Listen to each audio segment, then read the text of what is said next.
Chapter 7 exercise 7.10 question number 1 and 2 ஒரு மதிப்பெண் வினாக்களுக்கான தீர்வுகள் பயிற்சி 7.10 முதல் 2 கணக்குகளை இந்த வீடியோவில் பார்க்க போகிறோம். Question number 1, the volume of a sphere is increasing in volume at the rate of 3 pi centimeter cube per second.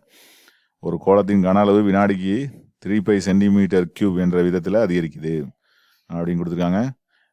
Volume கன அளவு அதிகரிக்கிற வீதம் கொடுத்துருக்காங்க. அப்போ நம்ம கன அளவுலாம் வின்னு சொல்லுவோம். இப்போ அதை அதிகரிக்கும் வீதம் வினாடிக்குன்னு கொடுத்துட்டாங்க. இப்போ டிவி பை டிடி எவ்வளவு கொடுத்துருக்காங்கன்னா 3 pi centimetre cube per second கொடுத்துருக்காங்க. Rate of change of its radius when radius is 1/2 centimetre. அதன் ஆரம் வந்து 1/2 சென்டிமீட்டராக இருக்கும்போது ஆரத்தின் மாறு வீதம் என்னன்னு கண்டுபிடிக்கணும். ஆரம்னா ரேடியஸ் ஆர்னு வைப்போம். இப்போ ஆர் ஈக்குவல் டு 1/2 ஆக இருக்கும்போது ஆரத்தில் ஏற்படும் மாறுபாட்டு வீதம் என்ன? Rate of change of radius dr by dt கண்டுபிடிக்கணும். Dr by dt equal to என்ன அப்படின்னு கண்டுபிடிக்கிறது அந்த சம்மு. வேல்யூம் அதோட ரேட் ஆஃப் சேஞ்ச் கொடுத்துட்டாங்க. ஸ்பியரோட வேல்யூமுக்கு என்ன ஃபார்முலா நமக்கு தெரியும். வேல்யூம் ஆஃப் ஸ்பியர் கோளத்தின் கன அளவுக்கு என்ன ஃபார்முலா?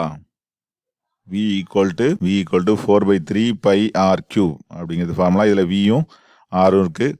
நம்ம இதை டீயை பொறுத்து டிஃப்ரென்ஷியேட் பண்ணோம்னா இதை எல்லாத்தையும் சப்ஸ்டியூட் பண்ணி டிஆர் பை டிடி கண்டுபிடிச்சிடலாம்.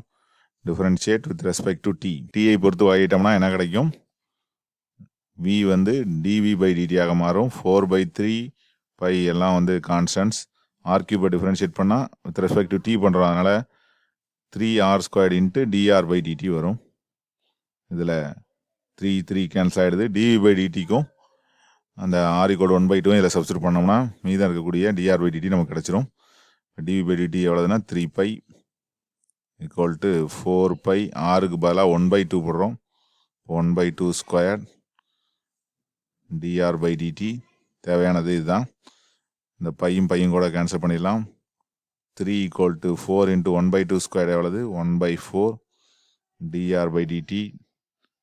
4 கூட கேன்சல் ஆகிடுது. அப்போ நமக்கு கிடைக்கக்கூடியது டிஆர் பை டிடிங்கிறது என்னென்னா வெறும் 3ன்னு கிடைக்குது. இதுதான் நமக்கு தேவையானது.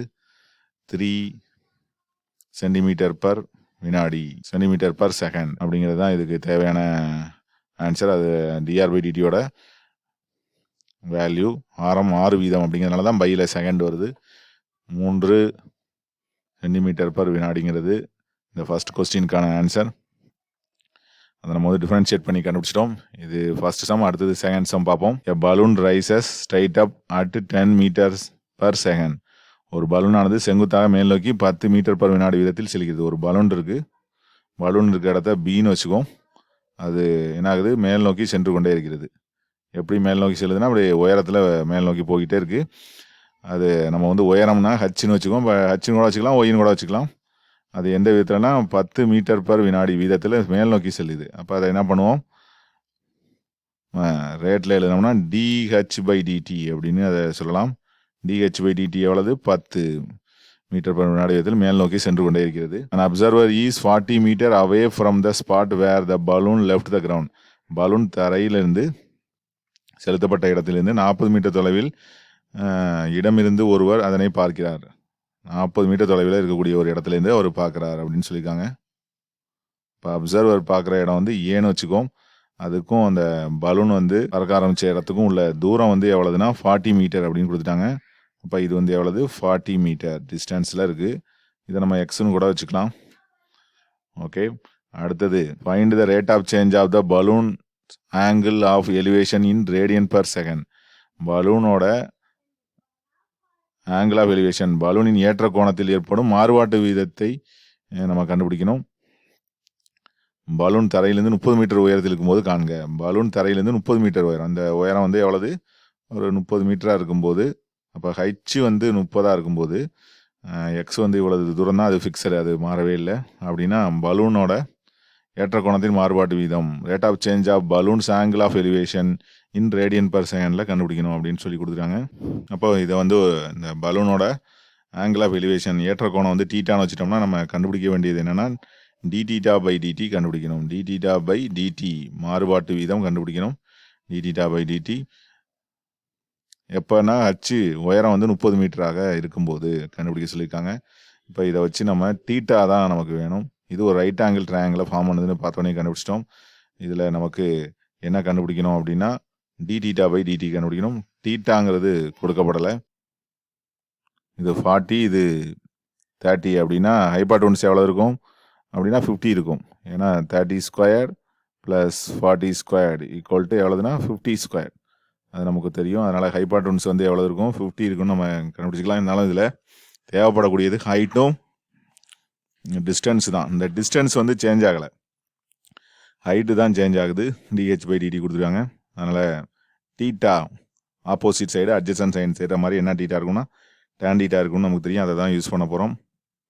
tan theta equal to opposite side by adjacent side, அதாவது எதிர்பக்கம் பை அடுத்துள்ள பக்கம். tan டீட்டா ஈக்குவல் டு எதிர்பக்கம் எவ்வளவு ஹச் பை அட்ஜசன்ட் சைடு எவ்வளவு எக்ஸ்ன்னு நம்ம ஃபர்ஸ்ட்டு வச்சுக்கோம். இதுலேருந்து நம்ம சப்ஸ்டியூட் பண்ணி கூட வச்சுக்கலாம்.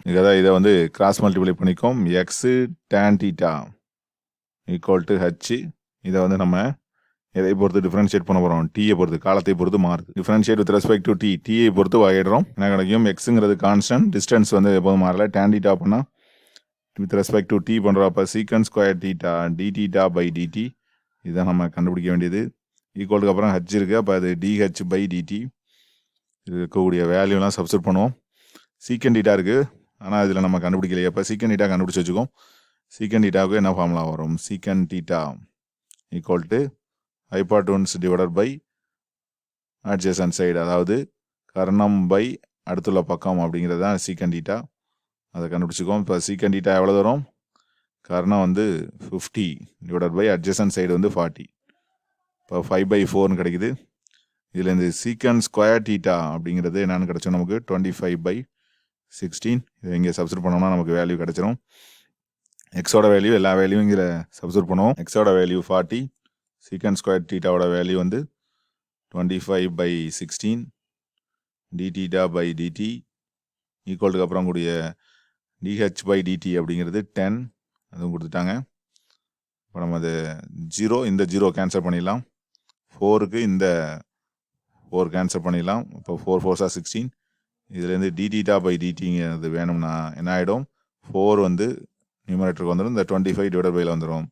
இதுதான் நமக்கு தேவையானது. டி டீட்டா பை டிடி ஏற்ற கோணத்தில் ஏற்படும் மாறுபாட்டு வீதம், அதாவது rate of change of angle of elevation of the observer வந்து இப்படி பார்த்துட்டே இருக்காரு. அவரோட ரேட் ஆஃப் சேஞ்ச் மேலே போயிட்டே இருக்கப்போ இப்போ ஆங்கிள் வந்து இன்க்ரீஸ் ஆகிட்டே இருக்கும். அது எந்த ரேட்டில் அப்படின்னா 4/25 ரேடியன் பர் செகண்ட். ஏன்னா நம்ம ரேடியன் பர் செகண்ட் சொல்லிடலாம். அதனால் இதுதான் நமக்கு தேவையானது. இது ஆப்ஷன் நம்பர் 2ல் இருக்குது. அதனால் ஆன்சர் வந்து செகண்ட் ஆப்ஷன் கரெக்டானது. இதை நம்ம வந்து tan டீட்டாங்கிறது ஆப்போசிட் சைடு பை அட்ஜசன்ட், எதிர்பக்கம் பை அடுத்துள்ள பக்கம் அப்படிங்கிறத யூஸ் பண்ணி நம்ம கண்டுபிடிச்சிருக்கோம். அதுலேருந்து எக்ஸுங்கிறது கான்ஸ்டன்ட், ஹச்சும் டீட்டாவும் தான் இதில் வேரி ஆகுது அப்படிங்கிறத யூஸ் பண்ணி கண்டுபிடிச்சிருக்கோம். இது எக்ஸசைஸில் செகண்ட் ஒன். இதே போல் எக்ஸசைஸில் ஃபர்ஸ்ட் சம் பார்த்தோம், ஆரத்தின் மாறுபாட்டு வீதம், rate of change of radius பார்த்தோம். ரெண்டுமே உங்களுக்கு புரியும்னு நினைக்கிறேன். தேங்க்ஸ் ஃபார் வாட்சிங்.